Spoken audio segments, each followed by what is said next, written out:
لە بەرواری 12/12/2018 کاتژمێر 4:30 ئێوارە لە گەڕێکی فەرمانبەران لە پارێزگای هەڵەبجە شەهید کێشە لە نێوان دوو برا ڕوودەدات بۆ هێوە 3 کەس دەکوژرێت و تاوانیان لێ ئەکرێ. پاشەوەی پۆلیس گەشتە شوێنی ڕووداوەکە و دەستی بە لێکۆڵینەوە کرد بۆی دەرکەوت کە ئەمە کێشە بووە لە نێوان دوو برا گەورەکە ماڵی لە قاتی خوارەوەیە. پاشەوەی چۆتە سەرەوە لەگەڵ براکەی گفتوگۆ بکات و لەوێ دەبێتە شەڕ و دەمەقاڵەیان پەلەماری چەک لە یەکتری دەدەن و بە چەک تەقە لە براکەی و خێزانەکەی و منداڵێکی بچووشیان دەکات و هەرسێکیان گیان لەدەست دەدەن. خێزانەکەی تا ئەو کاتێک گەێنرا بە نەخۆشخانەی فریاکەوتن گیانی تێدا بوو، بەڵام لەوێ گیانی سپاردووە.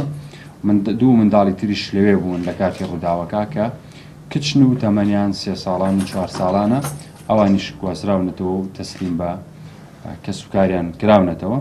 تاوان لێکراوەکان یەکێکیان پێشمەرگەیە لە لیوای بەرگری و فریاکەوتن، تەمەنی 34 ساڵە و خێزانەکەی ژنی ماڵەوەیە تەمەنی 27 ساڵە و منداڵە بچووکەکە کە کوڕە تەمەنی 5 ساڵە و دوو منداڵەکەی تریش کە ڕووداوەکە دەربازیان بووە کچن و تەمەنیان 3 ساڵان و 4 ساڵانە و هەر شایانی باسە دوێنێ تۆمەتبارەکە کە پیشەی پۆلیسی نەوتوگازە لە لیوای دوی پاراستنی نەوتوگازی هەرێم خۆی ڕادەستی هێزەکانی پۆلیس کرد.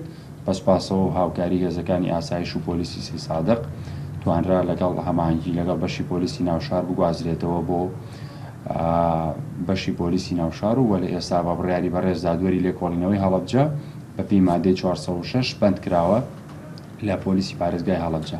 بەڵام بەداخەوە پاشەوە دەنگۆ بڵاوبوو بوویەوە پاشەوە هەواڵانە کە ئەو کەسە خۆی کوشتووە، ڕاستیاوە دوورە لە ڕاستیەوە، خۆی نەکوشتووە و لە کاتی ئێستاە بەندە لە بەڕێوەبەرایەتی پۆلیسی پارێزگای هەڵەبجە.